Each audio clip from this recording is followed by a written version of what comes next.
নেই, এখন বাজে 10টা। তো সেবাটার গণমুখী সেবাটার শুরু তো সকাল 9টা থেকে অফিস। বললেন অবৈধ বলি স্যার আর কি আমি ও আসতে প্রায় 1 মাসের মতো হবে আর কি বুঝে আসতে আর কি সুযোগ দিয়ে পাঁচটা মধ্যে এরকম আরও আর পাঁচটা এক এক লাইন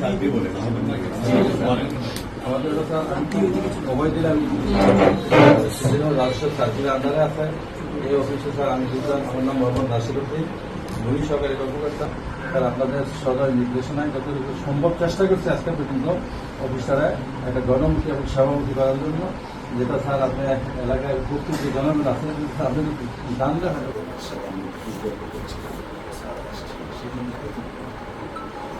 জার্নালিস্ট ভাইরা, আপনারা যদি কিছু মনে না করেন, আমরা কিছু আমাদের অফিসিয়াল এক্সপিরিয়েন্সটা খুব আশাহত হয়েছে, বিকজ 9টার সময় অফিস খোলার কথা, 9:45টার সময় কর্মকর্তা 2জন এসছেন, একজন এসছেন 9:45, আরেকজন 10টার পরে এসছেন ইন্সপেকশন শুরু।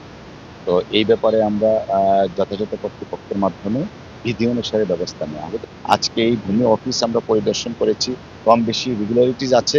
আর সবচেয়ে বড় কথা যেটা, ভূমি অফিসের যারা সেবাদানকারী কর্মকর্তা থাকেন তাদের সাথে সেবা গ্রহীতাদের একটা ব্যাপক গ্যাপ কাজ করছে।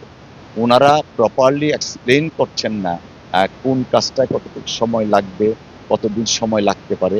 মানে আমাদের যে প্রথাগতভাবে যে একটা আমলাতান্ত্রিক মনোভাব, সেইটা এখনো বিরাজমান। প্রজাতন্ত্রের কর্মকর্তা বা কর্মচারী হিসাবে জনগণের সাথে যে সম্পৃক্ততা, ইন্টারাকশনটা, সেটা হয়ে উঠছে না। তো সেই বিষয়টা আমরা অ্যাড্রেস করব।